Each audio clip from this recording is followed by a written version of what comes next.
The first decision that you really have to make when you're making a holster is what to decide whether or not it's going to be outside the waistband or inside the waistband. Okay. Aside from materials, which I'm going to use leather, but then you have to decide if it's inside or outside the waistband. For comfort reasons, I generally like to carry an outside the waistband holster. So when you're making one of those, you have to keep in mind, where you're going to want the belt line to be. If the belt line is too high up on the holster, your muzzle's going to stick too far down, and you're going to need a much longer cover garment in order to conceal the weapon. If your belt line is too far down on the holster and your gun ride's too high, it's not going to hold the butt of the weapon, the hand grip, in far enough. So it's going to be much more difficult to conceal. Okay? You really want to try to find a balance point of it, which for me is usually right about there, right about the trigger guard line, right about where the trigger guard meets the grip is usually where I try to put the belt line. That I find gives the best balance between tucking the pistol grip in and having the muzzle not too far down.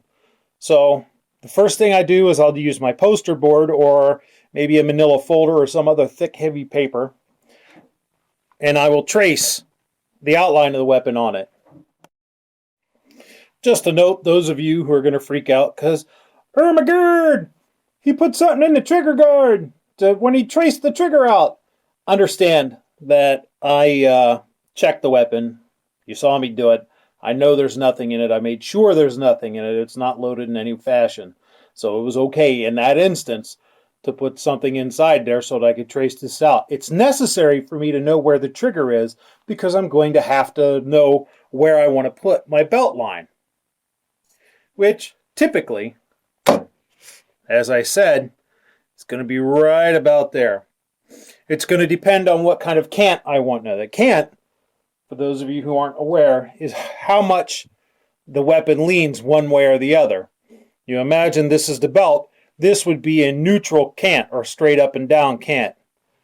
If the belt were running like this, the weapon would be forward. That would be a forward cant. If the belt were running this way, the weapon would be tilted reverse. It would be a reverse cant, like you would see in like a cross draw holster. But I like to go with a neutral cant. Maybe a little bit of forward cant, but with this particular one, I'm going to do neutral. So what I'll do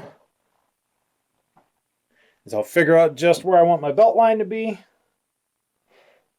and I will draw a couple lines. And this will let me know right where the belt's going to run. Then I have to decide where I want what I want the holster to look like, where I want the edges of it to go. I like to build my holsters so that I have a piece that comes up around here and covers this part of the weapon, so that the sights don't dig into me and dig into my clothing and such, and so that it doesn't get sweat and funk on it. It's just a personal preference. You don't have to. You could design straight open topped if you like, but I like to come straight up like that. So that's how I'm going to design this.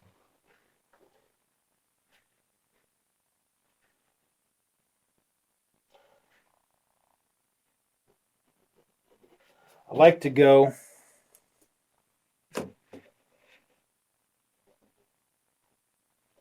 have my the belt loop portion of this part that's going to have the belt loops cut into it go out a little bit more, because I think the farther out it is this way, the more pressure it puts that way, the more torsional pressure it puts on the pistol grip, and it tugs it tighter in. That's why I do it that way. Maybe I'm completely off my gourd and don't really understand the physics of it, but it just seems like it works better to me.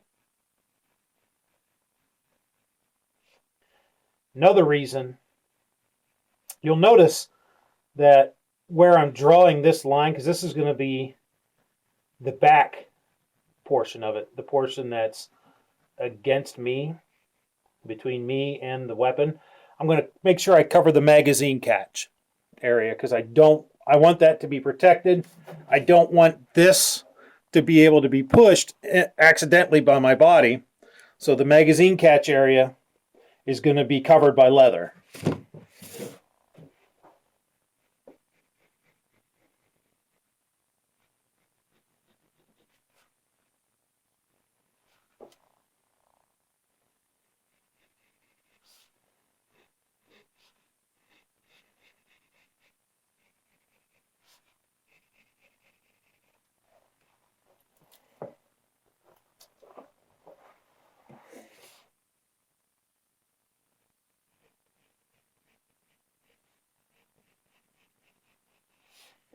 So I'll come up, I'll make sure the sights are covered.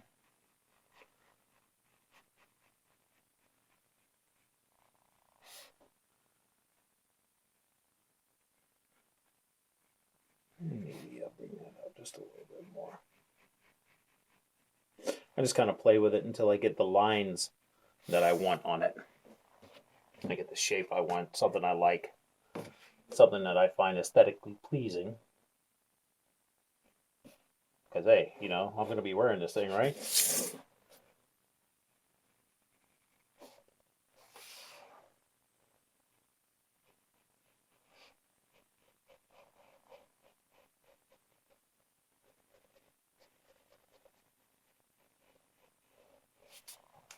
All right, so this is going to be, if for those of you that don't know, those of you that do have probably figured this out already, it's going to be what they call a pancake style holster. What that means is you take two pieces of material, one front, or one back and one front, and you sew them together, and you leave the pocket in there like that for the weapon to be in. So that's what I'm going to do. First, I'm going to cut that out, and then I'll get back with you. As you see, I've drawn the same belt line on this other sheet, and I'm going to match that up.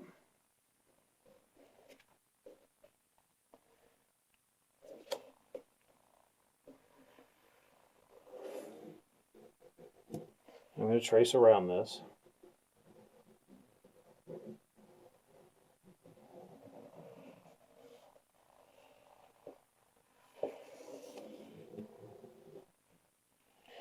Okay.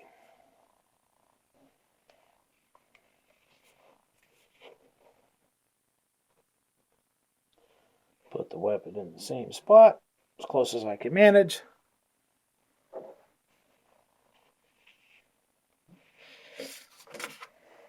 Take that out of there, and again, trace around the weapon.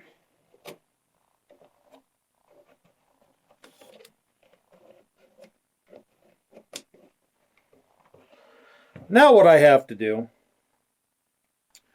is try to match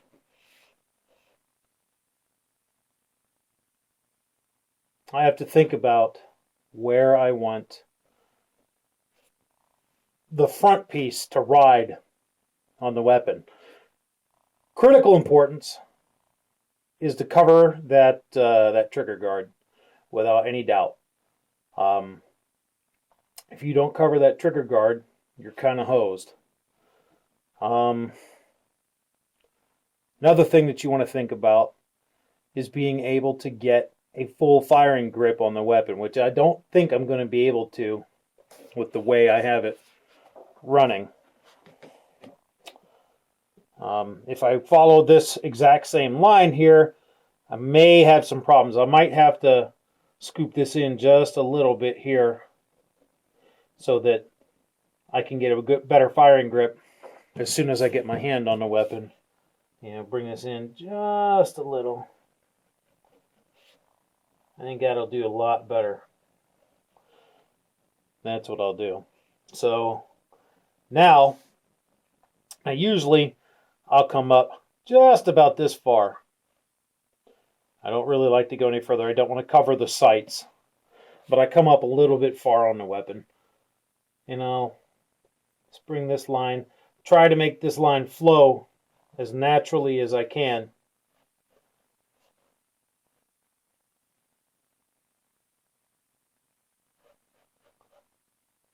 With the weapon.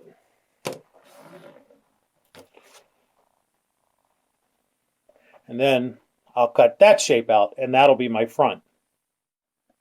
What I usually do at this point is take the two halves, the front and the back, and tape them together on the edges and whatnot, so I can do kind of a little test fit to see if I get the kind of grip that I want and whatnot out of this pattern, which it looks like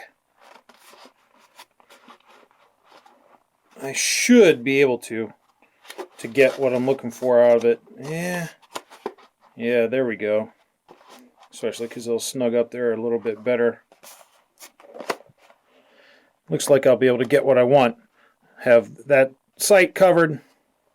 Still be able to get my fingers in there to get a firing grip when I go to draw the weapon. So it should be good to go when it translates into leather, which is going to be the next step. Those of you who watched my leather bottle video already understand and have heard me talk about grain orientation when it comes to leather. But so please bear with me. Those of you that haven't heard it are going to hear it now. Just like wood does, leather has a grain. It runs usually from the nose to the tail of the beast. So, on this particular piece, it would be running this way. I mean, you can see the striations in it. Doesn't really matter which way you have your pieces oriented, as long as you have them oriented the same way.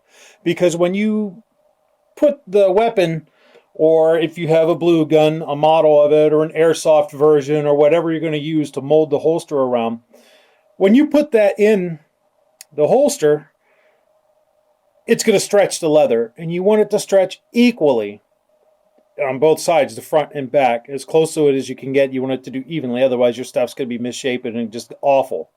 So,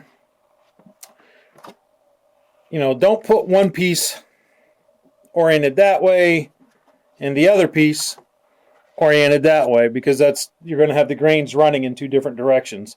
You're going to want it to run kind of like this, so that both pieces have the same orientation.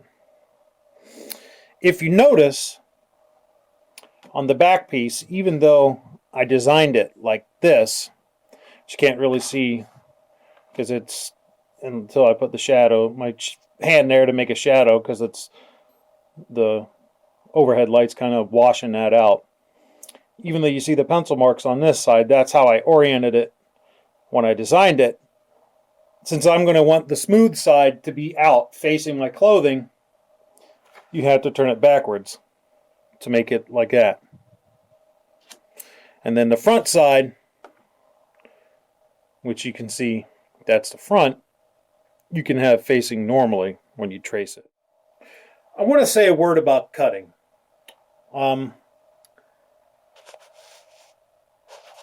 Keep in mind that you can cut these things, cut leather, with just about any sharp blade. It doesn't have to be a head knife. You can use a carpet knife. You can use a heavy pair of shears. You can use a utility knife. You could use a sharp pocket knife. It really doesn't matter, as long as it's very sharp and you can control it. Also understand that you don't have to go right through all this stuff in one pass like a lightsaber either. You can make multiple passes, score along your lines, one pass, then score a little deeper on the next, score a little deeper on the next, make until you get all the way through. I'm going to use this knife. It's one that I made. It's just a little short blade, but it's absolutely razor sharp, and I can control it.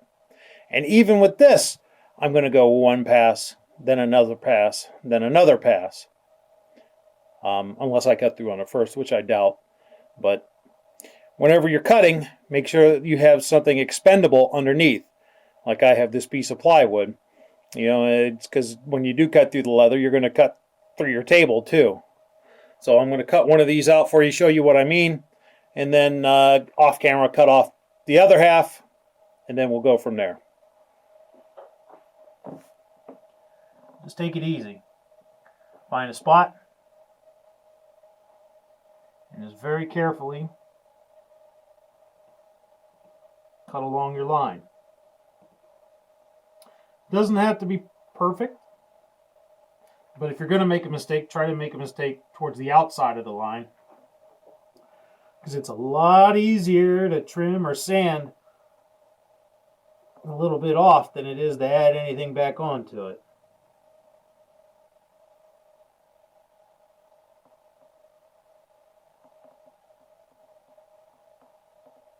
You notice on this particular knife I have my offhand there to kind of support and guide. I'm not really doing a lot of pressure with it. I'm just kind of guiding the blade to make sure that it's going where I want to.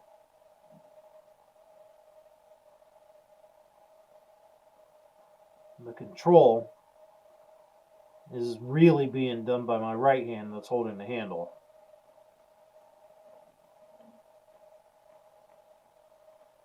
Keep in mind that all of this is just my way of doing this.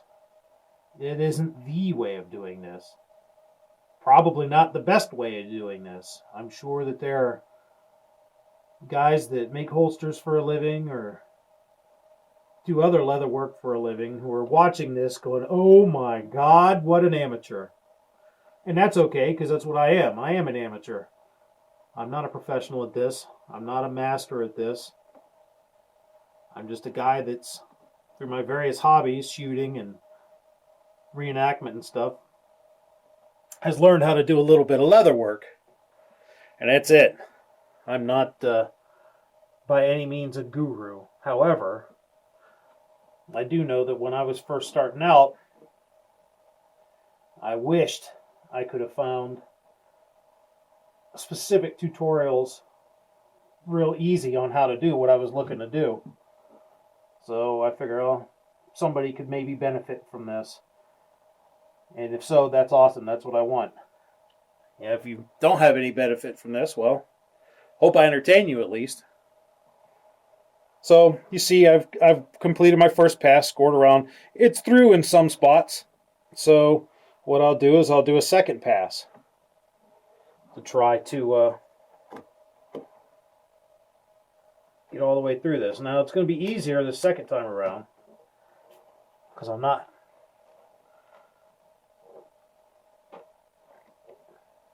cutting through a thick piece. I'm cutting really thin, actually, as far as what's left.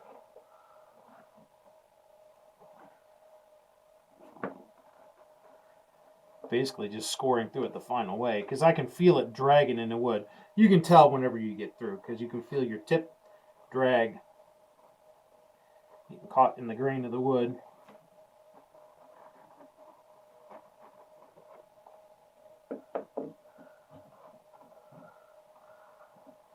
A couple spots I have to free up yet.